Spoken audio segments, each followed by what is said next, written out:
Hi there, First Look fans.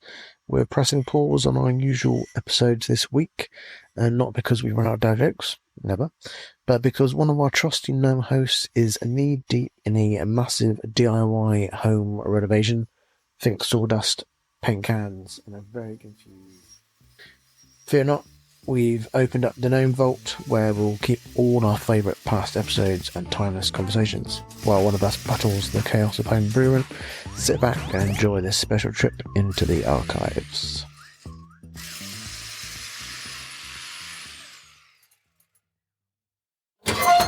Squatting in a one-bedroom, I don't know, what would you call it? A bed, not a bed sit. No, Shithole. What? yeah, That's what it was. It was a one-bedroom shithole, and we decided we were going to take over the world, and we were going to set up a business. So we're going to call it First Look Homes, but then I don't know. Life got in the way, and it never happened. It was going to be First Look Homes. Homes, not gnomes. Not gnomes, no. First Look Homes. First Look Gnomes. First Look Gnomes came from my good friend Cornish Dan here. This in the last couple of weeks, we've got our first look at a thing called a kidney stone. Now, for any of you lovely listeners out there who have ever been unlucky enough to have a kidney stone, they're quite painful. So these are little stones that build up in your kidneys. They're made up usually of oxalating calcium. They look like a big stone from what you showed me. No, that was just the fact I'd zoomed into it and had the camera right by it. It was actually tiny, but What size was it? Would you say? It was about 3 millimeters. Okay. So they they form in your kidneys if you basically half a pea, half a garden pea.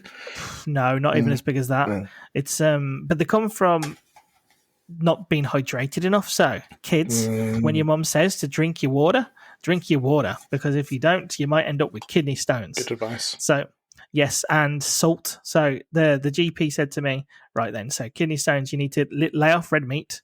Don't add salt to anything and drink lots and lots of water, and then they should flush out. But yeah, it was sore. I was like, flip me, what's going on here? So yeah, don't eat too much cow. And if you are going to eat cow, certainly don't add salt to it. You don't want to be doing that, Williams. You end up with a kidney stone or two. So you ended up with 2 kidney stones. Well, no, one of them has passed, and they gave me they sent me for a CT scan to have a look at what's going on. Yes, through. Yeah, so it comes out in your wee. So it goes from your kidney down your utera. Or I think it's called a utera. I'm sure if any biologists are listening to this, are like, it's not pronounced that.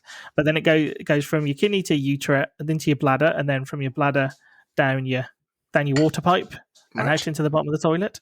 So I had this pain. Painful? And yeah, it was the when it started to move, so it must have got a bit stuck when it was coming from the kidney down to the bladder. And the pain in my side of my back was just excruciating. So I was like, right, I better go and get this checked out. So I went up to the A&E because I was like, I don't know what this pain is. It's just come out of nowhere. And explained where it was, and the nurse pretty much said straight away, "You may have a kidney stone, Mr. Hodgkiss. Can you pee in this vial for us?" So I did a pee in a vial, and then she took it away and came back 20 minutes later. Yeah, we think you've got kidney stones. Just going to send you for a scan. Have a look. How do they know? From just pee in your blood. Pee in your blood. Blood in your pee. Blood in your pee. So that's the telltale sign, and just where the pain was. To be honest. Well, just the description of the pain. Those doctors, they seem to know what they're doing. So they took my sample, then sent me for a scan. The scan I had to wait 2 days for because the hospitals are busy, so they sent me back home. And I was like, okay. So they said, listen out for it. Said it might pass naturally. So when you wee, listen, because it might clink the side of the toilet bowl, and that's exactly what happened. So it just came out, poof, clink the side of the toilet bowl. I mean, that's quite big if it makes it does. And I was like, I shouted at the wife. I was like, Leslie, come and look at this. And she went and got the marigolds and went fishing, pulled it out, and she was like, "Yep, that's a kidney stone." There you go. A little gnome fishing reference. That's it. So, That's why we call it. It's another reason why we call First Look Gnome. Fishing kidney stones out of a toilet bowl. Because we fish for kidney stones. So So I'll give it a wash. And when I went for my scan, I took it up, and they gave me a scan, and they said, yes, you've got another one on the other side, which is bigger. Oh. It's a 6mm one. And I said, no, 6mm. They said, that's right on the verge of being able to pass naturally. I was like, okay. So they said, right, we're going to give you this stuff which should relax your insides, and let's see what happens over the next 4 weeks. So I've got to go back for another CT scan to see if it's moved. And if it does start to move, I think the neighbours will hear about it because I'll be screaming like a girl.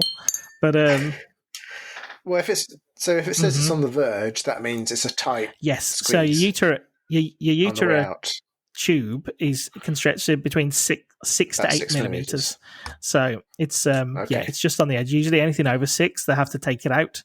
So they said if it does start to pass and get stuck, they have to go in to get it. And you can imagine what I mean by go in. So it comes out of your little fella. So they've got to go into your little fella. This is good content for the first episode. So, yes. If you're squeamish, just think about having to have a kidney stone taken out with they send like a little camera up there, and then with a little laser on it. When you say stick a camera up there, that's not like the old University Multimedia. No, cameras, I imagine it's a lot smaller. It's they've got it. They've got. So they've got to go up the tube, and then they've got a little Iron Man at the end of it who lasers it, goes pew, pew, pew, pew, pew, and breaks it. Tony Stark at the end of it, because they say the pew, pew, pew, break up the stone, and then apparently it should flow out naturally. So that'll be just wonderful to have that done. So I don't know what I want more, to pass it naturally or to go and have someone put Tony Stark up my manhood. But either way, radical changes to the diet need to happen now. So, so what changes? There's a lot of stuff you can't eat. So there's a thing called oxalate, which is found in a lot of foods. So you're meant to try and, depending on what type of stone is. So 80% of kidney stones are calcium oxalate stones, which means they are made up of calcium and oxalate. Funny that. But you'd think, right, does that mean I need to stop having calcium? But the opposite. You have to start having calcium in your diet. But the oxalate comes from a lot of things you would like to eat. So animal protein. So again, steaks and cows. And red meat and certain vegetables, certain fruits, certain nuts. So I've got they gave me a list of kind of good food, bad food, and there's certain things you need to avoid. Now, there's one food in particular which I say just don't eat this. If you have kidney stones, avoid it completely. KFC, you would imagine KFC, but no. I'll give you another 2 guesses. So, food you should avoid. It's a food they said, number 1, you should avoid eating this. Number 1 food to avoid. No, that is pretty high up there. Try and avoid eating too much red meat. You don't have to give it up, but just don't have it all the time. Food. It's a food. It's a healthy food that you think, what? A healthy food? Mm-hmm. Gives you big, strong muscles. If you're a sailor. Spinach. Really? Yeah. Like Popeye? Yeah. So Popeye had kidney stones? I would imagine he probably did. Yeah. Olive stones and kidney stones. Because too much iron? No? No, it's just this thing called oxalate. Don't go on a chocolate spinach binge where you just gorge yourself silly on steak covered in Nutella with a massive side of spinach, because you will be rolling on the floor in pain. Yeah, I'll never look at spinach again. I thought spinach was supposed to be healthy. I think spinach is still healthy. It's just too much of it can release too much oxalate into your body, and But the absolute biggest thing is just hydration. You got to drink. So at the minute, they've told me to try and drink 4 liters a day. I tell you, on the plus, I've never been so hydrated in my life. I feel great. Like I've never had so much energy just because I'm drinking so much. And you always think, oh yeah, I'm hydrated enough, but yeah, when you actually try and drink 4 liters a day, you never are. Kidney stones are hard mineral deposits that form inside your kidneys when certain substances like calcium, oxalate, and uric acid become too concentrated in your urine. These stones can range in size from a grain of sand to a small pebble, and while tiny, they can cause intense pain when passing through your urinary tract. Symptoms to watch for include sudden, severe pain in your back or side, pain during urination, pink or reddish urine, nausea, or even a constant urge to go without much output. If you're experiencing these signs, especially if there's blood in your urine, seek medical help. Thanks for taking a trip into the Gnome Vault with us. We hope you enjoyed this look. We'll be back with fresh episodes soon once the DIY dust settles. In the meantime, if you loved this throwback core, any episode help us out by sharing the podcast with a friend, leaving a review, or shouting us out on social media. And we'd love to hear from you. Got thoughts, feedback, or just want to say hi? Drop us an email at firstlookgnomes@outlook.com. We read every message. Until next time, stay curious and stay weird.